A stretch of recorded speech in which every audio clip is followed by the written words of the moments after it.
ettendekero ekkulu ery'e Makerere limaze emyaka egisoba mu 8 nga libangula abaana b'eggwanga, ekintu ekyaliwo ettutumu mu Afrika n'ensi yonna. Emyaka bwe gize gyekulungula, omuwendo gw'abayizi gweyongera, nga bwe twogerera bino kennyini si kulimbe nti gwe guno, kubanga ne bannyini kuddukanya ttendekero nabo bagutankana. Mu kubuuliriza kw'akakiiko akassibwawo omukulembeze w'eggwanga ku mivuyo egibadde gitawaanya Makerere, abantu abawerako abaabuzibwa kinnoomu ku nsonga eno, buli omu omuwendo yawaayo gugwe. A number of publications from the university give different figures of the student population, and on one hand you find talking of 40, then on the other you find 37. Kino kyawaliriza akakiiko okussaawo okubala abayizi okw'obuwaze, okumanya omuwendo gwabwe omutuufu, era ng'olwaleero enteekateeka eno etandise. Ebifo by'entuuseemu abayizi bajjumbidde bulungi enteekateeka eno, era bakira baleeta ebiwandiiko ebyabasabibwa, olwo ab'akakiiko ne babyekebejja era ne babiyingiza mu byuma bikalimagezi. Abamu ebintu bakitegedde nti si byakuba byangu, era manvuuli oba umbrella zibabadde kumpi okubataasa akasana. Waliwo n'abatudde wansi olw'obukoowu.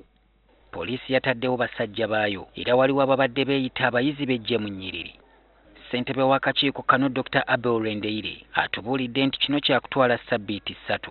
And the reason why we made it 3 weeks is to ensure that during this exam time the students have time to prepare for exams and go for exams, and at the same time choose the time when they can come for the head count.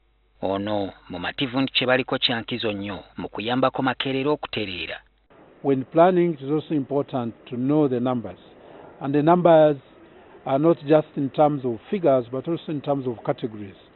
The type of students which we are going to look at are who are the government sponsored, so what is the number, the actual number, who are those that are privately sponsored, what is the actual number. Enteekateeka eno era si yakutaliza basomesa nga nabo ebiwandiiko byabwe eby'obuyigirize byakwekenneenyezebwa.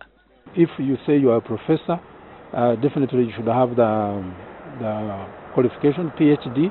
Abakulembeze b'abayizi bagamba nti abamu ku bannaabo be bakulembera kino kibaguddeko nga kyekango. Amakulu k'okubalibwa kuno tegamanyisibwa eri bayizi, era abasinga kyova olaba nga babadde tebakyaniriza lwansonga tebamanyi ensonga lwaki balina okuba nga babalibwa. Why are they saying they don't want to be accounted? What is it that they are hiding? Bano era beeraliikiriddeko bannaabwe abagenda emitala w'amayanja okwongera okutendekebwa mu nteekateeka emanyiddwa nga exchange program. Waliwo n'abayizi abatali mu yunivasite essaawa zino abayinza okubeera nga tebabalibwa.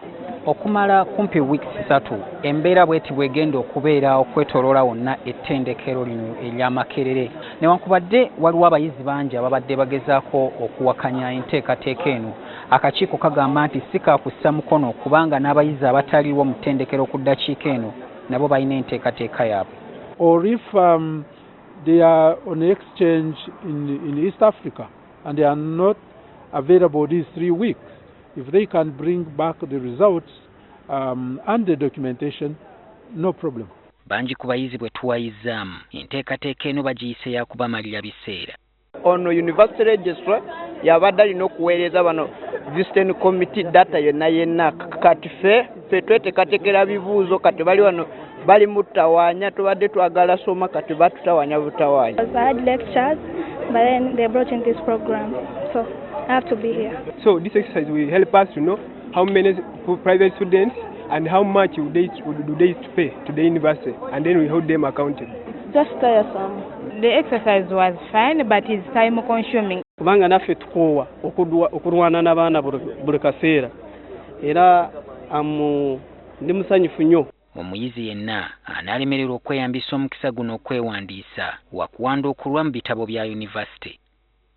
Solomon Kaweesa, NTV Akawungezi.